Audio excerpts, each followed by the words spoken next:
악한 나를 이기는 법이라고 하는 제목으로 하나님의 말씀을 전도하겠습니다. 맨 뒤쪽에 불 좀 켜주세요.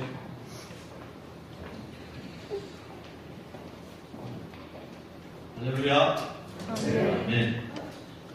우리는 스스로를 생각할 때 의인이라고 생각할 때가 참 많이 있습니다. 실제로는 우리는 참 악합니다.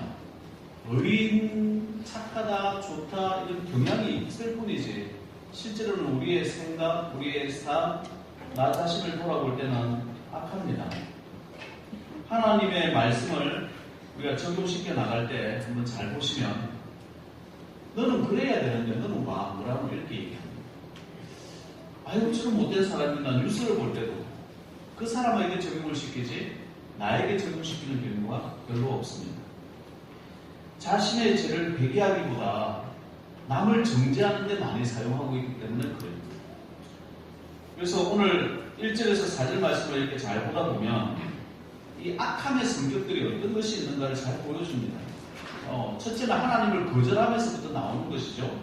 죄가 있을 것이고 교만도 있고요, 자랑도 있고 그 속에 미움도 있고 속임도 있어. 속여 사람은 죄악을 깨한다 이런 말씀까지도 나옵니다. 이게 사람의 모습이거든요. 여러분들 이런 거 없습니까? 다 하나씩 가지고 있잖아요. 다 하나씩 우리 속에는 그런 악함을 가지고 있음에도 불구하고 이게 다른 사람들에게만 있는 것처럼 과거에 누구에게만 있는 것처럼 이렇게 착각하고 지낸다라고 하는 것입니다. 특히 4절에 침상에서 죄악을 깨하고 스스로 악한 길에 서고 악을 거절하지 아니한다 이렇게 되어져 있어요. 지속적인 죄악의 길에 서 있는 모습을 보여주고 있더라라고 하는 것입니다. 우리가 이 죄악이라고 하는 것이 있으면 우리 성도들에게 죄악이라고 하는 것이 있으면 걸림이 있으면요 이게 기도에 응답이 안 됩니다. 그래서 기도가 예를 들어서 40일 동안 우리가 작전 기도를 한다라고 얘기를 할 때는 보통 38일 동안은 보통 회개 기도를 해야 된다고 해요. 내가 주님 앞에 회개를 할 것이 있어야 돼요. 그러니까 나만이 꽁꽁 숨겨두고 아니요 이건 놓지 않겠어요 이런 것이 아니라 주님과 나 사이에 해결할 문제를 해결해야 그때서부터 네가 진심이네 하고 주님께서 돌려주시는 음성이 있고 응답이 있습니다. 그러니까 기도의 자리에 항상 앉아는 있지만 삶의 변화가 없어. 기도의 자리에 항상 앉아있지만 삶의 축복이 없다고 한다면 먼저 나 자신 돌아봐야지. 너 때문이야, 누구 때문이야, 목사 때문이야, 교인 때문이야 이렇게 말할 필요가 전혀 없는 거예요. 나 자신만 돌아보면 하나님께서 나에게 주시는 축복이 있으신 거예요. 그것을 통해서 성장이 일어나고 나를 통해서 교회를 변화시켜가고 나를 통해서 가정을 변화시켜가고 나를 통해서 직장을 변화시켜가고 변화시켜가는 것이에요. 다윗, 오늘 이 시편은 다윗이 쓴 시인데 다윗 한 사람을 통해가지고 이스라엘 전체를 변화시키잖아요. 사무엘 한 사람을 통해가지고 이스라엘 전체를 갖다가 하나님께로 인도하시는 거잖아요. 한 사람의 영혼이 주님께로 돌아오면요 이게 민족을 살리고 나라를 살려가더라라고 하는 것입니다. 우리가 죄악을 보고 남 탓하는 인생이 아니라 죄악을 보고 나 자신이 악하다는 생각을 통해가지고 내가 변화되고 내가 거듭날 수 있는 그런 귀한 종들이 되면 좋겠습니다. 오늘 본문에는 의인의, 악인의 의기양양한 모습을 보여주고 있습니다.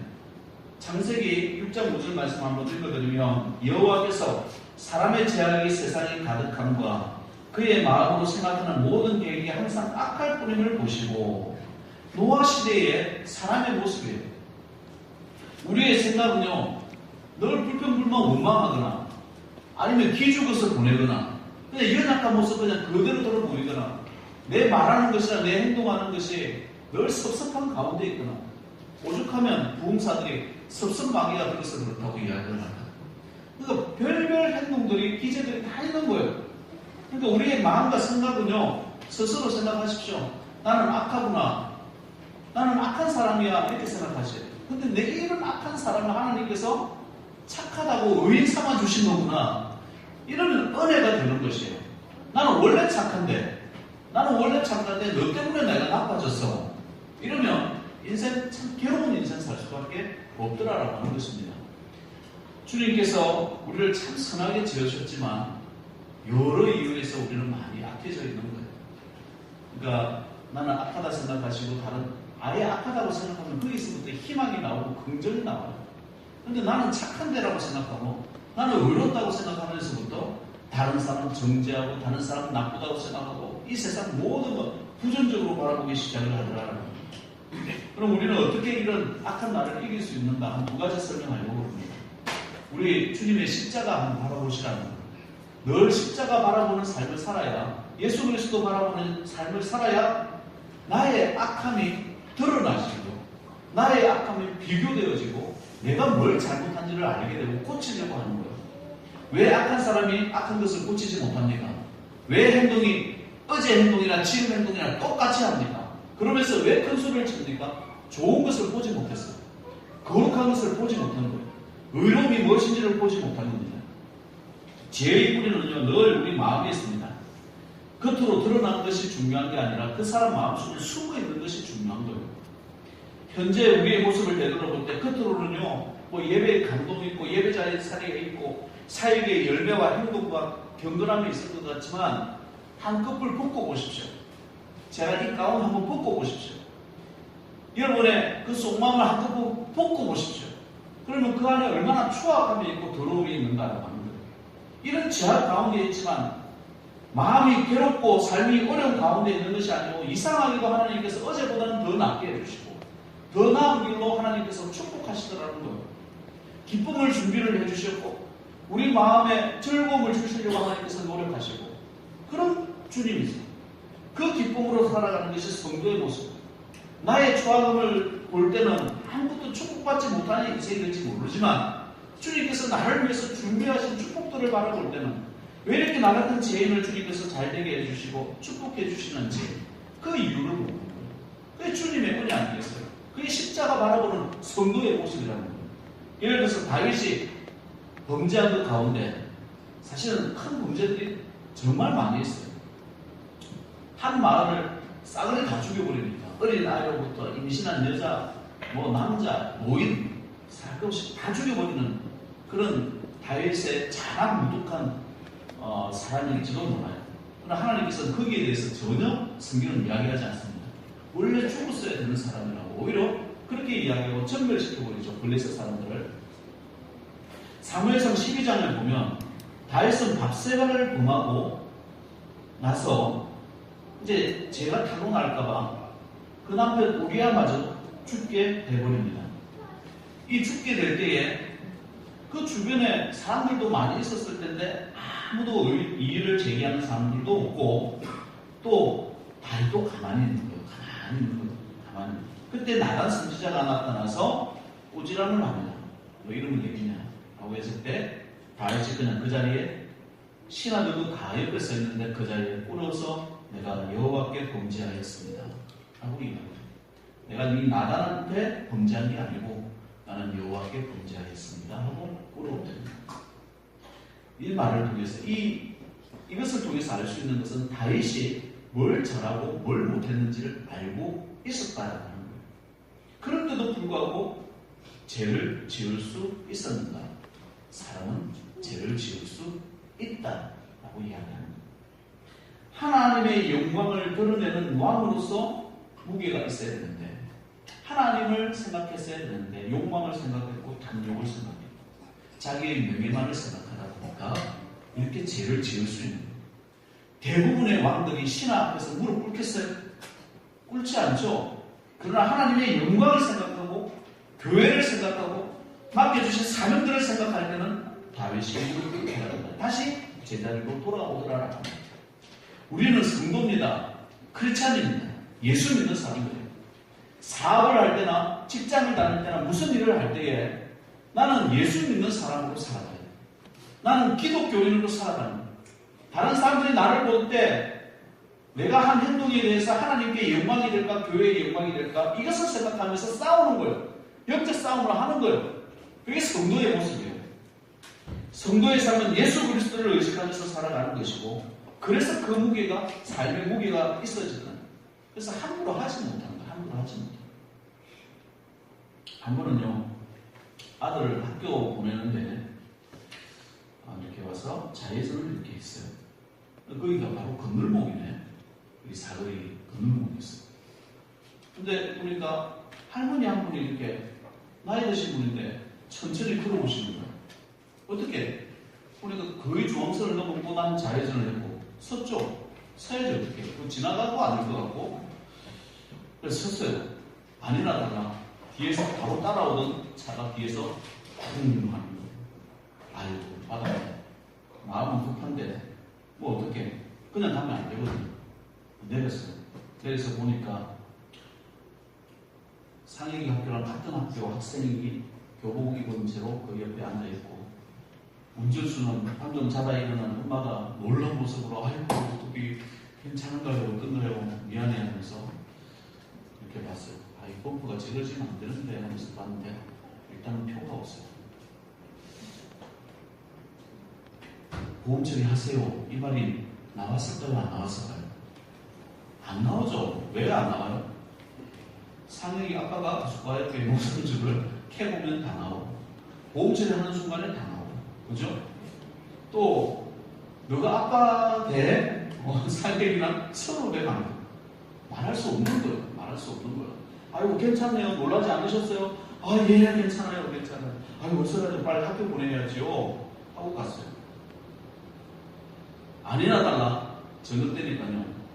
허리가 아프기 시작합니다. 야 이거 어떻게 보험 처리 해야 돼요? 안 해야 돼요? 잘 모르겠어요. 보험 처리하면 안 되는 거예요. 일어나자마자 허리 운동하고 땀이 나도 운동했어요. 주여 저 허리 아프면 안 됩니다. 막 우두둑 하고 뭐 여기서 한 이게 참 희한한 크게 부딪힌 게 아닌데 사람도 정상인데 아픕니다.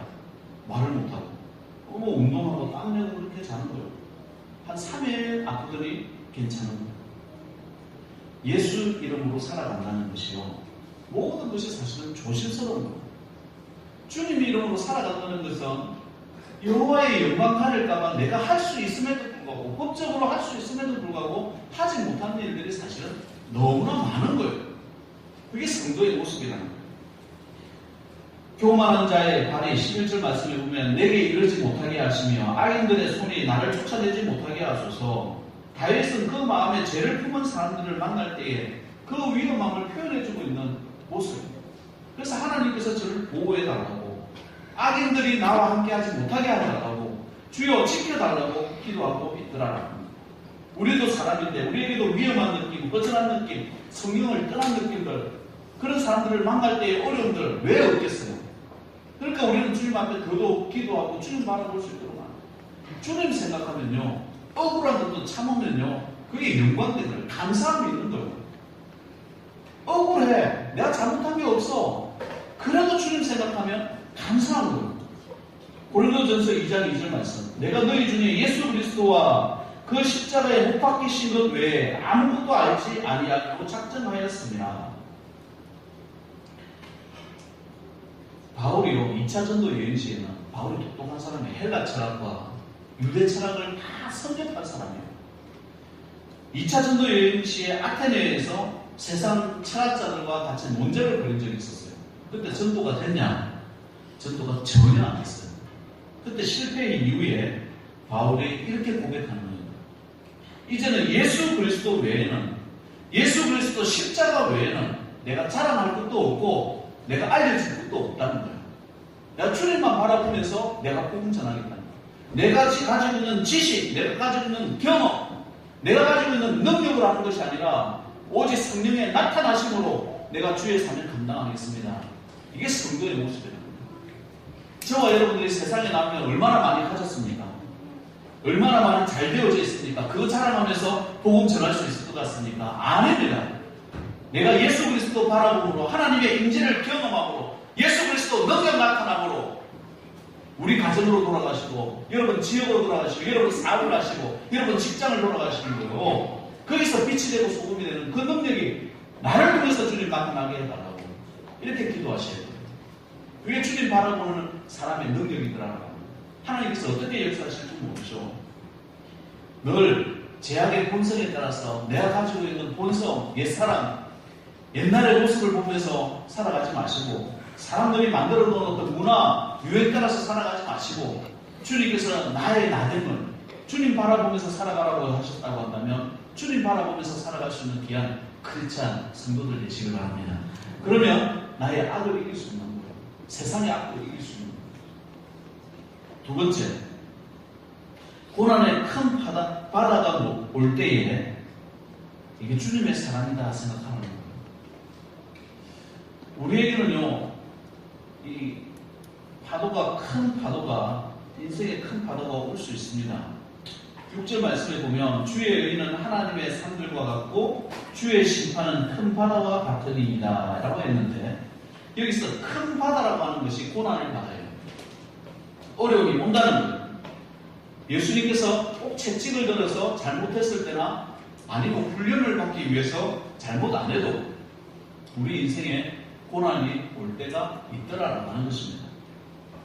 잠언 3장 12절 대저 여호와께서 그 사랑하시는 자를 징계하시기를 마치 아비가 그 기뻐하는 아들을 징계한 같이 하시느니라. 히브리서 12장 6절도 똑같은 말씀이 있어요. 내가 사랑하는 아들이야. 내가 사랑하는 딸이야. 그러면 하나님께서 훈련시킨다는 거예요. 너 그냥 그렇게 살지 말라고. 부모가 자식을 키울 때 너무 옹야옹야 키우면요, 옹야옹야 키우면 이거 참 건강치 못하게 되죠. 그냥 내놓고 키워야 돼요. 내놓고 키워야 돼요. 흙먹고 키워야 돼요. 그러면 건강해지는 거예요. 건강해지는 거예요. 능력이 나타나고 다치기도 하고 울기도 하고 혹도 나기도 하면서 아이고 그랬구나. 근데 그러지 못하면 어떻게 해요? 부모가 혼을 내는 거야. 또 빨리 가서 운동하라고. 왜 사탕만 좋아하면 되겠냐고. 이빨을 던져봐라고. 그래도 뭐 한 대 남는 거지. 그렇게 하지 말라고. 정해진 길을 가라고 아이를 때리잖아요. 그리고 혼을 내기도 하잖아요. 눈물 쏙 빼놓기도 하잖아요. 왜 그렇게 해야 돼요? 제대로 된 길 가라고. 제대로 된 자녀가 되라고. 나중에 훌륭한 부모가 되라고. 근데 그런 걸 잘못한 걸 보고도 가만히 놔둔다?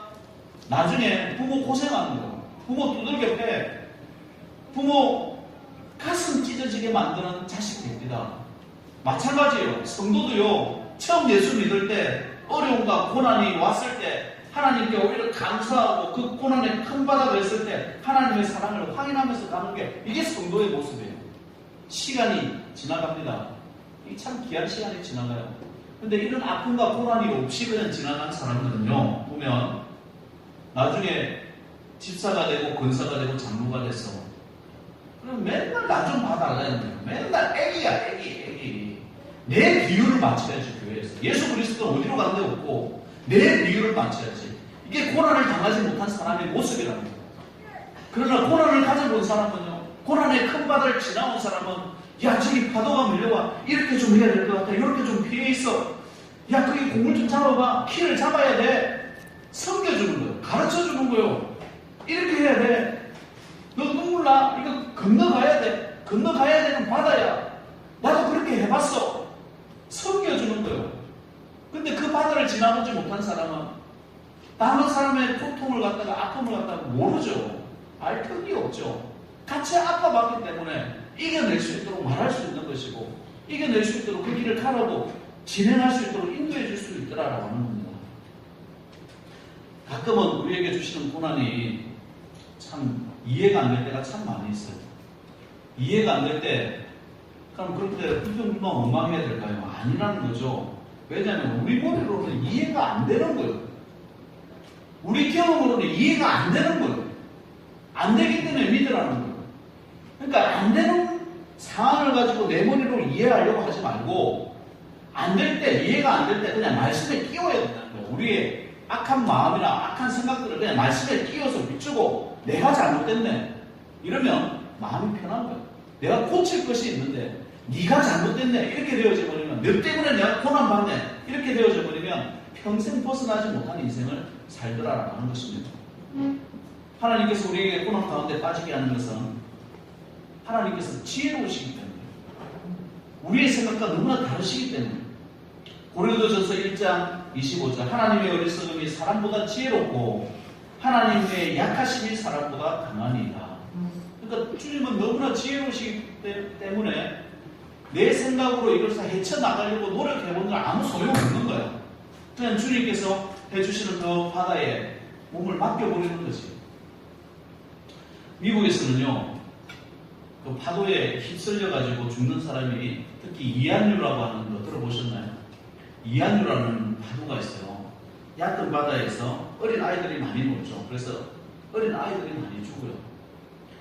그러니까 얕은 바다에서 노는데 파도가 이렇게 밀려와요. 이렇게 쭉 밀려오다가 파도가 두 개가 부딪히는 지점에서 부딪히면 파도가 더 이상 올라갈 데 없으니까 아래로 이렇게 가운데로 이렇게 도는 거예요.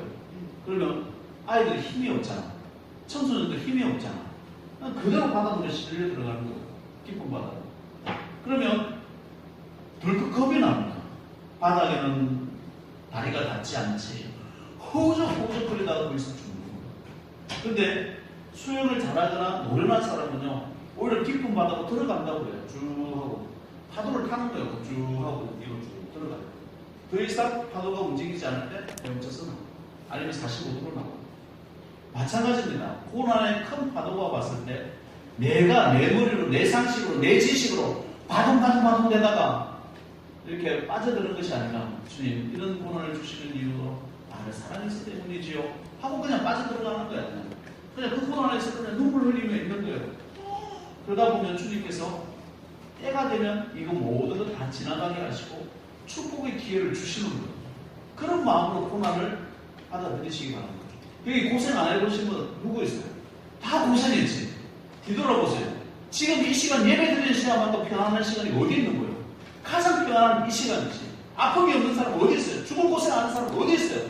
저 역시도 마찬가지로 누구나 다 고생하는 거예요. 그러나 그 고생을 지나왔을 때 하나님께 감사, 고생 가운데 있어도 하나님께 감사. 그래서 성도의 모습이에요. 하루에 제가 5번씩 감사하라고 그러잖아요. 늘 감사할 수 있는 성도 되시기 바랍니다. 왜? 주님께서 나를 사랑하시기 때문에 주시는 이 고난이다. 그렇게 믿으면 은혜가 되고 기쁨이 되더라는 다윗처럼 이렇게 고난의 큰 바다에 빠져본 사람이 어디 있겠습니까? 너무너무 고생 많았어요. 왕이 되어도요, 너무너무 고생 많았어요. 심지어 자녀가 배반까지 하고 자기를 죽이려고 그러네. 그런 왕이 어디 있습니까? 그럼에도 불구하고 늘 주님을 의지하고, 아, 주님께서 나에게 욕하라고 하셨구나. 이 심의 저놈이 나를 욕을 하네. 아, 나를 욕하라고 했으니까 아유, 감사함을 받아야지. 주님께서 욕하라고 하는 건데 내가 받아야 되야 되는 그런 모습 아니겠네. 우리가 참 대단하다고 생각하지만 사실은 대단하지 않고 악인들이에요. 많이 가졌다고, 많이 잘 됐다고, 앞으로도 하나님께서 많이 축복하시겠지만 미리 말씀드리는 거예요. 그럴 때 안심하지 마시고 주님께서 이 같은 악인을 의롭다 만들어 주셔서 축복해 주셨는데 하나님도 잘 섬기겠습니다. 겸손하겠습니다. 이렇게 말씀하셔야 돼요. 제가 이렇게 보면요, 축복받는 사람들을 보면 나에게 있는 아픔과 고난을 잘 이겨낸 사람이에요. 서러움도 잘 견뎌낸 사람이에요. 가난도 그냥 가난이지 뭐 하고 잘 견뎌낸 사람이에요. 그런 사람들을 하나님께서 계속 축복하십니다. 제가 여러 번 설교 때도 한번 써보고 그랬는데, 제가 전도사 시절에 여기 판자촌 장도원 목사님이 개척한 교회는 상위의 판자촌 교회에서 개척을 하셨어요. 판자촌에 집사님이 한 분이 계셨는데 늘 가난했어요. 근데 전 재산, 이제 사업을 시작하신대요. 전 재산 800만 원 있는데, 그래서 300만 원을 헌금하고 500만 원으로 사업을 시작하는 거예요. 목사님이 깜짝 놀래가지고, 이 가난한 사람이 왜 갑자기 돈을 했나, 혹시나 돌아가실까. 여기 판자촌은 돌아가시는데 죽는 분들이 많으시기 때문에 신방을 가시는데, 이거 왜 이러신 거냐, 왜 그러신 거냐고 그래서, 목사님, 이제는 제가 그간의 판자촌 생활을 마치고 이제 사업을 시작하려고 합니다. 그래서 기도해 주시라고 헌금한 겁니다. 이런 거. 돌아가시려고 한 게 아니죠. 죽으려고 한 게 아니야. 그러니까 안심을 하고 헌금을 그대로 받아들이고 기도를 해줘요. 이분이 정말 축복받았어요. 이분이 하는 사업의 팁 중에 하나가, 목사님 보면 공짜예요. 목사님만 보면, 목사라는 걸 반드시 밝혀야 된대요. 근데 가짜가 많아가지고 나중에는 주보를 가지고 오면 공짜다, 아니면 정인이 있으면 공짜다, 이렇게 됐어요. 목사가 오면 공짜예요. 고깃집을 했어요. 소고기집을 했어요. 소고기 얼마나 비싸? 목사님들이 또 얼마나 많이 드셔요? 목사님 너무 미안한 거예요. 목사님만 오겠어요? 다음번에는 그 교회들을 모시고 그래가지고 엄청나게 큰 이제 부자가 됐는데 한 5개의 고깃집을 열었던 기억이 나요. 나중에 이민 가셨어요. 그런 모습을 봤어요. 근데 그분은 왜 가난하신 거야? 지금도 저는 아직도 이해가 안 돼요. 왜 가난하신 거야? 500만 원 가지고 사업하실 수 있는 분이. 저도 제 이해가 안 돼요. 그것 좀 여쭤볼 걸 그랬어요. 그러니까 자기에게 주신 그 판자촌의 고난을 그분은 받아들이셨던 거예요. 그 아이들도 있었어요. 아이들도 있음에도 불구하고 그 판자촌 가보신 분 계시는지 모르겠는데 판자촌은 정말 판잣집이에요. 거기서 살아봤기 때문에 저도 알아요. 너무 판잣집이에요. 그런데 그런 아픔과 고난 가운데서도 감사한 것을 이겨낸 사람은 하나님께서 그 축복을 받을 수 있는 그릇으로 만드는 반면에 제가 또 다른 사람을 비유를 한번 드릴게요.